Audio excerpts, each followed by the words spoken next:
Assalamualaikum warahmatullahi wabarakatuh, sahabat UMKM semua. Syukur alhamdulillah kita bisa ketemu lagi di hari ini acara podcast di UMKM KDK ya, KDK Podcast. Saya dengan Afandi, ini dengan sama Andi. Jadi kita sama ya. kita hari ini dua Andi. Dua Andi benar. Yang di TV swasta ada satu Andi. Andi Ibnu ya. Iya, sukses banget. Apalagi kalau dua Andinya ya. Double Andi. Kita acara hari ini kita akan membahas sedikit tentang apa itu legalitas usaha UMKM. Menarik ya. Ya. Jadi penting banget kenapa kok ada kita ngebahas materi legalitas agar UMKM tuh sadar aturannya dia atau kewajibannya dia sebagai UMKM itu apa saja yang harus dia penuhi ya, untuk menjadi UMKM legalitas. Jadi kita akan membahas sedikit UMKM apa yang perlu yang sahabat UMKM perlu untuk legalitas UMKM untuk usaha Bapak Ibu semua. Jadi kira-kira Pak Andi ya kayak manggil diri sendiri saya ini. Kalau orang Minang biasa tuh mo ya, senang mo. Gimana mo? Jadi kita sama-sama mau. Oke. Jadi kira-kira nih Pak, kalau kita ngomong legalitas itu ada berapa Pak legalitas? Jadi legalitas usaha kayak ini ya sebenarnya cuma ada dua. Ada dua. Secara garis besar ada dua ya. Ada dua. Secara garis besar ada dua. Oke. Yang pertama izin administrasi. Izin administrasi. Itu yang sifatnya operasional ya. Oh siap. Jadi sifatnya operasional itu sahabat semua ada namanya izin administrasi ya sifatnya operasional. Yang kedua Pak? Yang kedua namanya izin edar. Izin edar. Oke, jadi ada dua izin administrasi sama izin edar. Nah bedanya kalau izin edar ini khusus produk yang dikonsumsi. Oh siap. Jadi produk-produk yang konsumsi kayak yang di depan ini ya. Di depan ini ya. Nih, artinya begitu dibuka bungkusnya dia bisa langsung dikonsumsi, dimakan di. Bisa langsung dimakan atau yang setengah jadi ya. Atau yang dia jual benar. Itu dua nih izin edarnya, ada yang khusus produk dikonsumsi atau yang dipakai langsung. Yang dipakai langsung ini maksudnya bisa dimakan langsung atau yang nggak dipakai langsung ini berarti kan nggak langsung dimakan. Oh siap. Misalnya kayak ada yang perlu di satu proses lagi, misalnya perlu digoreng lagi. Digoreng, jadi memang masih setengah belum siap saji, bukan siap saji. Bukan siap saji. Keripik udang misalnya, kita bikin keripik udang harus digoreng dulu, dan itu butuh izin edar juga, karena dia produk yang bisa kita makan ya. Ini menarik ini topik hari ini. Nah, terkait dengan izin kita dalami lagi nih, izin yang administrasi atau tadi apa namanya? Operasional ya. Nah, ini kira-kira maksudnya gimana, Pak? Jadi izin administrasi ini merupakan legalitas yang memuat bukti sah adanya bukti sah adanya usaha. Jadi apapun kita punya usaha nih, misalnya saya punya bengkel, harus ada izin administrasinya. Oke. Jadi apapun usahanya, punya bengkel, punya salon, cukur rambut, yang sifatnya jasa atau produk makanan atau produk makanannya juga. Jadi dia butuh izin administrasi. Oke. Jadi izinnya tuh memuat bukti sah adanya usaha ataupun juga izin operasi usaha. Izin operasi usaha. Makanya dibilang kalau nggak izin administrasi, izin operasional ya. Untuk bahwa kita sudah memulai usaha, maka kita ketika beroperasi itu sudah harus kita punya izin administrasinya. Juga ya UMKM ya. Menengah kecil, mikro kecil menengah ya. Yang tidak masuk kategori belum korporat besar. Jadi bukan perusahaan besar atau skalanya. Kalau perusahaan besar mungkin lebih besar lagi ya izin-izinnya. Izinnya udah kompleks ya, mungkin udah banyak ya. Ada AMDAL. Macam-macam ya kalau akan banyak. Ini kita ngomong yang secara kita hari ini ngobrolnya yang UMKM aja Pak. Yang ringan-ringan. Yang ringan aja, yang skala-skala kecil, rumah tangga gitu ya. Nah itu kira-kira yang dibutuhkan apa nih? Setidaknya itu harus memiliki legalitas usaha. Pertama misalnya NPWP. Nomor pokok wajib pajak. NPWP nomor pokok wajib pajak pribadi. Pribadi. Karena dia kan baru skala kecil ya. Siap. Itu bikinnya di ini kantor pajak ya. Kalau kita di Solok ini di kota ya, di daerah mana itu ya, daerah arah ke lain gitu ya. Oh ya, benar. Ada pajak. Ya ada. Jadi teman-teman semua sahabat UMKM, kalau yang belum punya NPWP ini penting Pak. Apalagi sekarang kalau mau masuk ke e-katalog ya. Iya.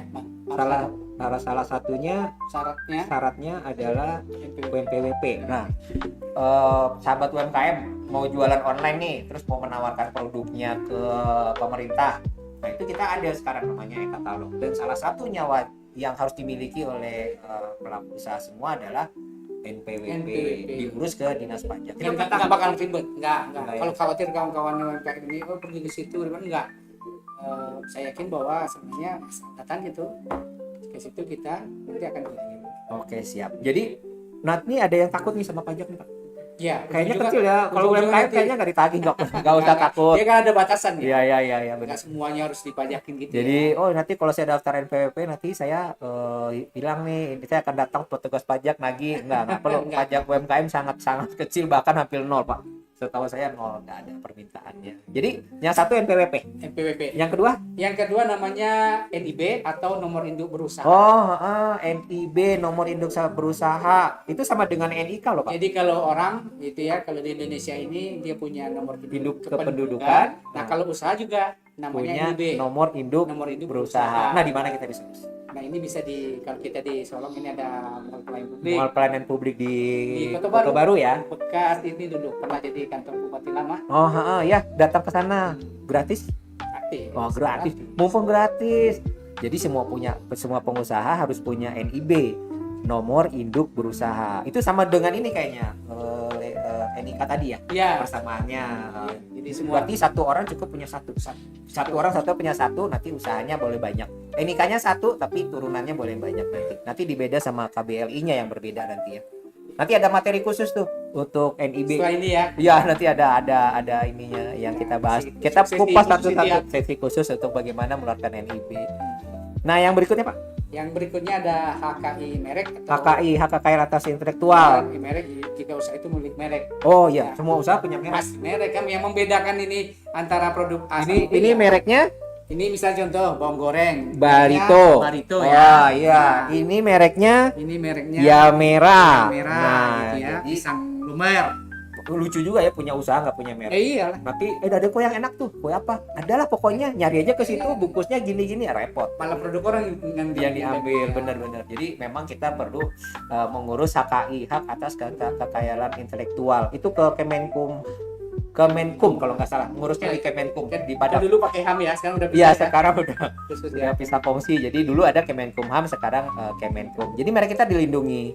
Karena ada kasus memang merek yang hilang, Pak, diambil sama orang. Itu ada kita di Solok ada tuh. Ada ya? Ada salah satu usaha udah besar, lalu merek karena dia tidak dilindungi secara hukum akhirnya diambil sama merek orang lain, dia ganti nama. Kasian banget kan, sudah besar lalu ganti nama. Nah, jangan terjadi sama sahabat UMKM semua. Lindungilah merek kita gitu loh, karena yang penting itu adalah merek sebetulnya. Justru itu buruan.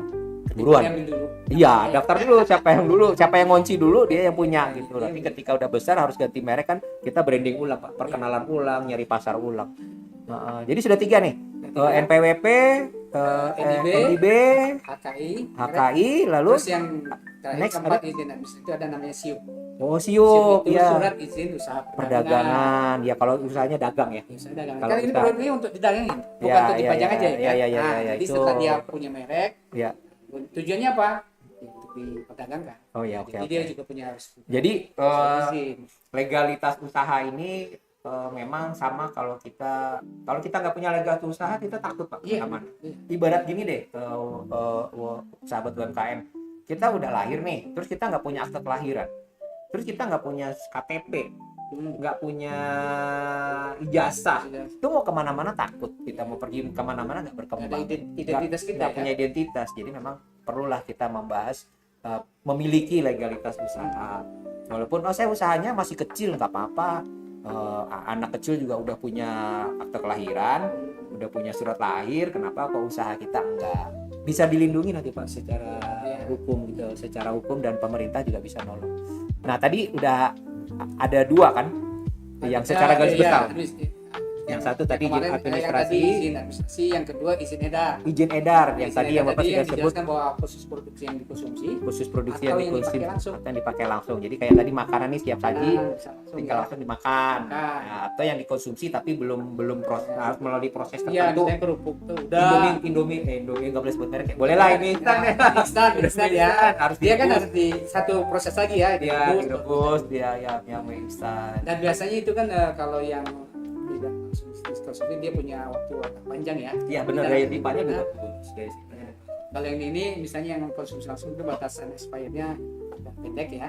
Kalau yang dikonsumsi itu agak lebih sedikit lebih sifatnya bisa disimpan. Oke. Nah kita yang untuk izin edarnya apa aja nih Pak? Yang kita butuhkan. Itu pertama kita perlu ada PRT atau perizinan industri rumah PIRT, tangga, perizinan industri rumah yang tangga, dikeluarkan oleh dinas kesehatan. dinas kesehatan. Oh Kantornya ya. di Karasuka Karasuka. yang siap. Yang kedua BPOM, BPOM Badan Pengawas Obat dan makanan. Oh, kalau nggak salah nih kalau PIRT Padang ya? di Padang.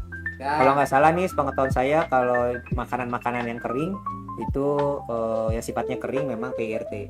Tapi kalau yang sifatnya basah dikeluarkan sama BPOM.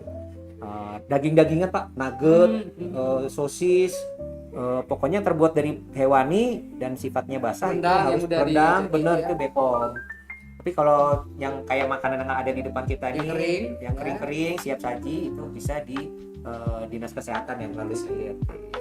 Yang berikutnya Pak, yang ketiga tentu halal MUI. halal MUI. Oh iya, Di kalau nggak Indonesia ada ya. sekarang repot Itu ya. perlu sekali halal MUI yang dikeluarkan oleh Badan Penyelenggara Jaminan Produk Halal. Oh, Badan Penyelenggara Kemenak. Di bawah Kemenak itu BPH, Kementerian di bawah Agama Kemenak sekarang. atas tujuan dari LPPOM. MUI. Wah, keren banget. Itu legalitas ya. Jadi memang penting banget. Sahabat UMKM, berarti ada dua secara garis besar kita bisa ngambil. Yang pertama izin administrasi, yang kedua kemudian izin edar. Izin edar khusus bagi pengusaha yang bergerak di bidang makanan yang bisa dikonsumsi, baik itu setengah jadi atau jadi yang siap dikonsumsi. Wah, menarik Pak. Besok kita bahas lagi lebih dalam satu persatu detail demi detail. rinci ya. Iya, ini kita sekarang memang di podcast di UMKM di KDK ini kita batasin biar orang nggak bosan. Bosan ya. Makin sering kita posting. Jadi kita bikin penasaran atau ada yang pengen tahu lebih detail tentang apa itu BPOM, bagaimana mengurus halal, BPOM atau izin edar dan yang lainnya, silakan di kolom komen ya. Di kolom komen tolong dong Pak dibahas lebih lanjut. Nanti kita akan ngebahas lebih lanjut tentang Kapan ini. kamu boleh juga langsung ya. Boleh datang ke sini juga boleh. Nanti kita bantu pengurusannya sama semuanya. Kita dampingin datang ke klinik desain dan kemasan UMKM di Selayu. Oke, terima kasih kami Duo Andi. Duo Andi. Duo Andi mengakhiri dulu kegiatan kita hari ini. Mudah-mudahan bermanfaat dan bisa berguna buat sahabat UMKM semua. Oke, bye UMKM maju.